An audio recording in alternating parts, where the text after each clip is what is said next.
Hey True Believers, Englentine here. Now, as of this recording, there was just a couple of nights ago a presentation. It's called DC in DC 2018, and I was very excited to see this. I'm thinking, all right, you know, because my brain works differently. I heard DC in DC 2018. They're going to tell us what's coming up in 2018, so I was very excited for this. I think this is awesome. Every company should do this. Kind of like the gaming expo. What is it, F3 or something like that, where they're saying this is what's coming.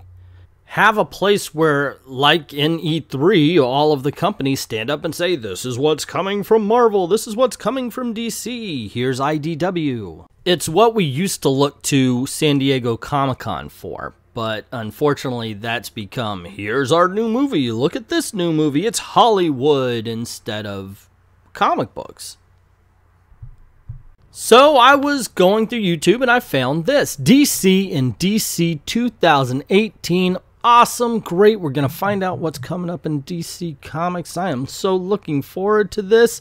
And the first thing out of the gate, well, okay, the first thing out of the gate was this awkward giveaway with a trivia where we couldn't hear anybody's answers, and the blonde lady running the show is just going, no, no, no, no, just get done with this trivia thing. And eventually they did and announced the very first panel. I'm thinking, all right, let's go. We're going to be learning about what's coming up in DC Comics in 2018. And the first panel was the art of the matter from sketch to screen, where they talk about the TV shows. Now, it didn't really bother me. This is entertaining. They brought in Jeff Johns, the girl who plays the White Canary in Legends, Dawn Panabaker, who plays Killer Frost, and, of course, Cress Williams. Because let's not mix words here. This was a 4-hour preview and commercial for Black Lightning. He was everywhere on this thing. I can understand. It's making its debut, as a matter of fact, today, as of this recording. So I completely understand why they're doing this. And I'm kind of exaggerating as well. It's not, they didn't just talk about Black Lightning. They talked about just making the entire... Jeff Johns did actually, I thought kind of a brilliant speech about how comic book movies in the past were kind of afraid to be comic book movies, the same as the TV show. They wanted to put Flash in a gray jogging suit in the 90s, he mentions. And I appreciated this part because it really says, you know, when we wanted to do Flash, we figured let's go all out. Let's give him the yellow lightning, the costume. And, of course, we got the Flash, and I think that's awesome. He even said to one questionnaire that they're working, or at least talking about doing Hitman. So for a lot of this particular panel, I was really excited. I thought, okay, you know, I want to hear more about the comics, but the TV shows I love. I watch religiously, so it's kind of cool to hear about them. I'm fine with that.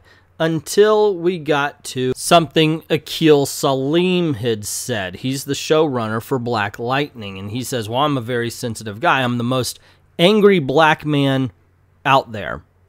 And I was like, oh no. Oh, please no. His wife Mara said nothing about this, so maybe there's hope, but when he said that, my heart sank, because the one thing I know for a fact is that nobody's going to want to watch Black Lightning if it preaches to them. You know, if it's a superhero TV show with a message, okay, but if it preaches, oh, it's just gonna bomb like the friggin' Enola Gay. I just hope that this is not the case. The next panel was the many shades of heroism, DC heroes through the African-American lens. I'm thinking, okay, well, it's understandable. This is all about Black Lightning. Remember, this is going to be, I realized, 4-hour commercial for Black Lightning. It's going to be. So they start off, and what amazes me is this is not identity politics the way we know it. This is not, nobody comes from a place of weakness in this entire panel.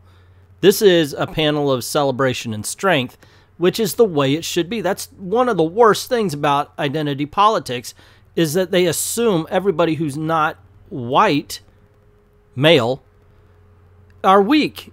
But this is a celebration. This is what we say every time somebody brings up, oh, we need diversity. There's always been diversity, and they bring that up. Now, granted, there was one spot where Dennis Cones, one of the creators of Milestone Comics, was talking about how great it is that, you know, Black Lightning is on the screen. And when was the last time, since Static Shock, he says, which is animated, that a black man had been the lead in one of these productions? And he couldn't think of it. He actually went, you know, that they weren't making a joke of, because, you know, you have Meteor Man. And somebody went, Steel? And in my head, I'm like, guys, Blade.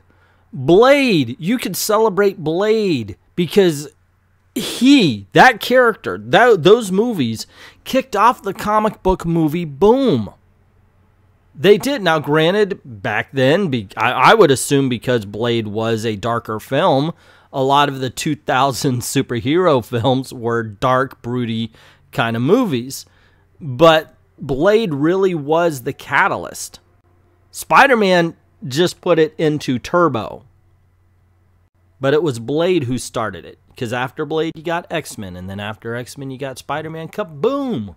The highlights, or at least two of them, came from Candace Patton. One where they were talking about the fact that her being a black woman playing Iris West, a white character in the comics, opened the door for Iris West now to be accepted as a black woman throughout history from here on out.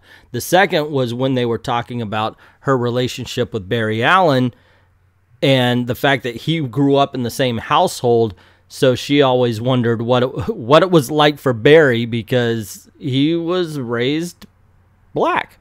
Which is one of those weird things that you know, but you don't really put together until somebody points it out. And she's like, you know this guy can dance and he likes fried chicken. She said that, not me. But yeah, I kind of liked that part. I thought it was funny. The other part I really liked about this panel was Salim Akil, who kind of put to rest the worries that came up in the first panel where he said, oh, I'm the angriest black man. He literally says that you have to remove the word black, and what you have left is just a man with a man's fears and a man's worries. You know, you got to take care of the family, and that's what's going to make him universal. That's what's going to make people care about him, and I thought that's great. Make him a character first.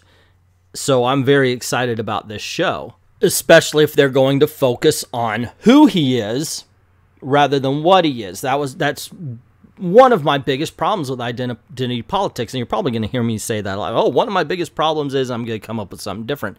But one of my biggest problems is with identity politics is it focuses too much on what we are rather than who we are. The next panel up was Wonder Woman, and it started off strong. Had this nice opening movie where it's talking about basically all the women in DC TV, because, you know, that's what you can see in video. Video is much more exciting than pictures, I guess. Maybe that's why my view count is low. Anyway, yeah, and it opens up strong, and then it gets to the introductions, and I'm like, okay, ah, shit. And it all started when Diane Nelson, vice president of DC Entertainment, said, we have never had such a rich lineup of female characters in DC Comics. And then she shows Batgirl, Birds of Prey, DC Superhero Girls. And I'm thinking, these have been around for a long, long time. And looking at her, they've been around longer than she has. And since I know there's a Yeah Actually guy out there, I'm not talking about the TV show. I'm not talking about DC Superhero Girls, the show. I'm talking about Batgirl, Supergirl. Even Harley Quinn was 25 years ago. So don't give me that, well, it just started this year. No. These characters have been around for freaking forever, so it's not like DC hasn't had this lineup. Now, if she had said, we have focused on, then she would have been correct. So I guess I just, yeah, actually'd her. Yet nothing made the balls crawl up into my body as much as the announcement of somebody on the panel. Mariko Tamaki, who wrote the excellent Supergirl Being Super and the horrible Hulk. So I worry, okay, which one are we going to get? And almost right out of the gate, we get it. And we understand exactly what panel this is going to be.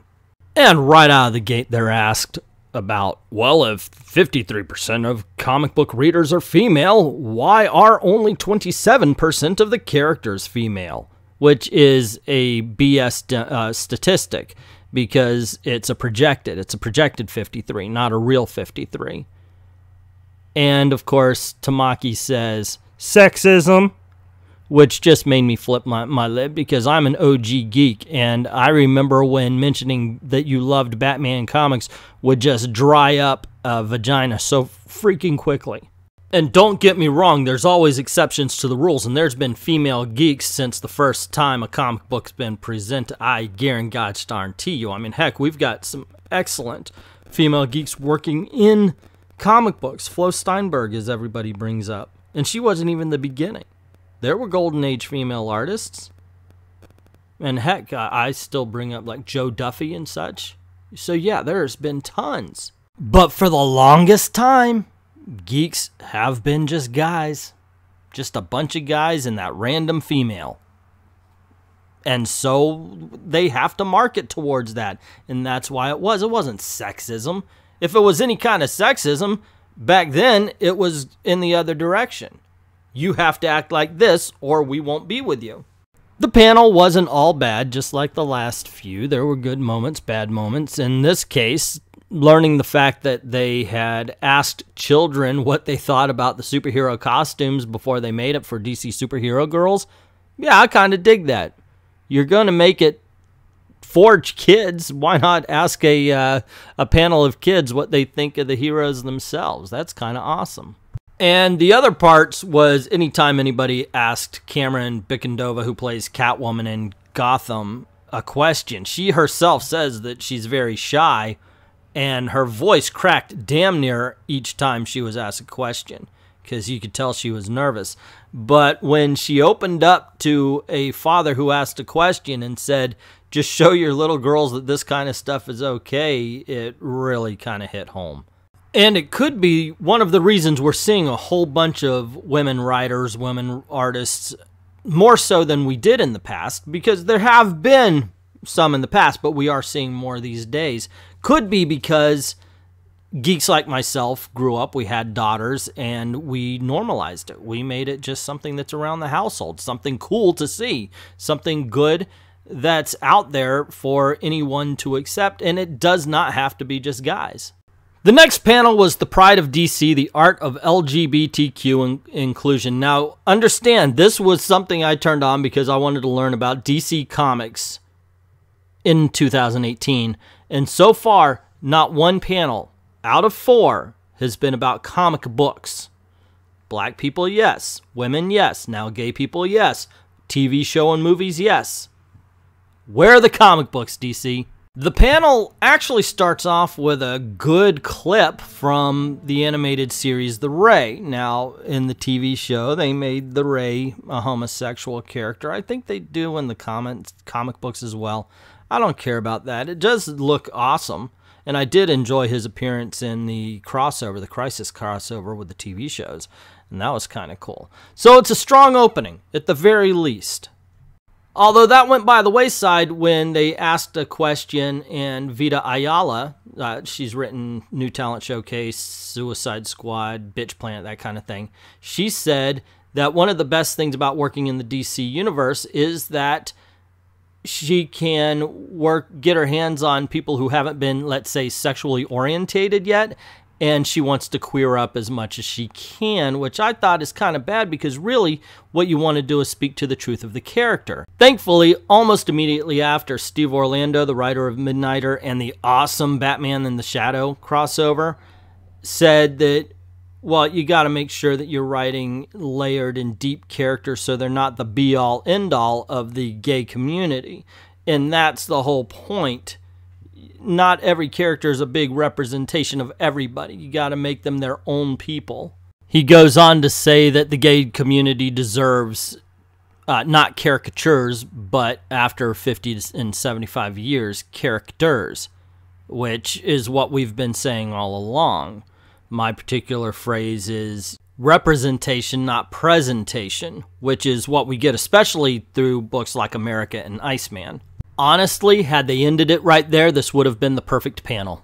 Unfortunately, every time that Steve Orlando would say something intelligent, like he was bringing up response to criticism, and he says, well, you know, he's not always successful, but he tries to accept it. You know, sometimes somebody has a bad day and they say, hey, your book's a shit show, and you gotta respect that. And understand that you may have 10,000, 50,000 followers, and if you attack somebody, then some of those followers are going to attack them also. But every time he says something intelligent like that, Vita comes back and just dumbs it right on the fuck up. In the end, this was a mixed panel. It was, by that I mean it's a mixed bag. There were a lot of good things said. Steve Orlando said that, of course, the best thing would be the villain, the gay villain. Of course, he can't be a villain because he's gay. And then you get the worst, where, well, we can't automatically assume that any character is straight. Well, gays are minorities, so it would be safer to assume that a character is straight than gay. But that not because there's something bad with it, but just because of the numbers. And the next panel was the aftermath, battle and trauma in comics. I thought this is a great way to look at comic book superheroes. I mean, these are people who constantly put themselves in a fight. And in this, they got Tom King, Mitch Gerads, and both of them are veterans of war. And a lot of times PTSD is looked at through the eyes of veterans of war and such. But it can be anything. You could be in a car wreck and have PTSD. It's anything that causes real stress to your body and stuff. So this is something that anybody can relate to. One of the greatest missed opportunities, in my opinion, was after the death of Superman. When he comes back, I thought that the next time he fights somebody who can go toe-to-toe with him, it would be awesome just to see him lose his freaking mind and beat the total hell out of the person, afraid that that person, alien creature, whatever, might kill him again. But they did nothing with it. This is by far the best panel that's up there. Mainly, like I said before, because this is something anybody can feel. I saw a kid get hit by a car who fell off his bike riding on a sidewalk. Something I did a million times. After that, I never could. You know, I mean, it's just, everybody has something that can pull themselves in. So this panel is the hardest to comment on because, well, there's nothing really you can argue with. Everybody's PTSD is a personal story, and they're talking mainly in this about how Mr. Miracle is all about it. Is all about post-traumatic stress. Batman as well. And in the end, it really is just talking about how this kind of thing, Mr. Miracle raises awareness of it, which I think anybody with PTSD is pretty much aware that they have it anyway. But it's good to talk about this, at least to say that, hey, you know what? You're not the only person going through this. And I think that was the strength of the panel. There's nothing I can say. There was no part of this particular panel where I watched it, rolled my eyes at, because you can't. Anything anybody went through that causes them that much stress, you might not think it's stressful, but to that person it may have been. So naturally, whenever you go into something hoping for one thing and getting another, it can be a bit jarring, and it can be a bit disappointing. This was. Found out nothing about DC Comics. The bit about the TV was fun. The shades of superheroes, that was fine. And the PTSD at the end was amazing. The women bit needs to go, and listening to every good point made by Steve Orlando being shot down by somebody who wants to be a victim was kind of frustrating. What I'm most fearful, though, is the identity politics that was in Marvel is now making its way into DC. And now, while I say representation is fine, it's the presentation that I worry about. And by that I mean it doesn't matter what the characters do so long as you have the characters. And that goes actually against what Steve Orlando was saying. You know, you want them to be full-fledged characters. You want them to be somebody. You don't want them just to be a statistic. And unfortunately, speaking out about that gets us nailed as racist. You know the deal. And I think that's bad. Now, I would love a convention like this, panels talking about what is in store for us as far as the comic books are concerned. That would be awesome. Unfortunately, this is what we got. Like I said, the TV part was okay. I would prefer to have heard about the comics themselves, but what we got was fine. And anytime you want to let Dennis Cohen's talk about comic books and what he's got planned for Milestone, that's awesome. But I'm just hoping that whatever they do have planned for Milestone, we get characters and not caricatures. And of course, Static Shock, otherwise everybody who was a kid in the 90s and early 2000s will riot. And that is a fact, I think, of life. If Milestone does not revive Static, well, let's give him his TV show, for cripe's sake. I'm afraid that wouldn't happen now because of Black Lightning. I mean, they're basically the young and old of the same character. You know, not really, but they both have electrical powers, and it would play off that way at this point. So, hey, but maybe they could bring him into into Black Lightning. That, my friends, would be awesome. But that's just my opinion. What is yours? What do you think about any of the things I said here, or did you see any of the panels? Did you watch the DC and DC 2018? What did you think? What were you thinking you were going to get? Because I went into it blind and was totally way off. What are your opinions on the whole thing? Let me know in the comments below. Also, if you like this video, you want to see more, click like, share, subscribe. If you are subscribed, hit that notification bell. Make sure that you don't miss anything, because cool things happen around these parts. Also, this is the way we make our living, so if you don't mind, head on over to Patreon. Drop $1 in the till. Links are in the description below. I'd like to thank everybody who's already done that, and to everyone, all of the true believers, thank you very, very much for watching.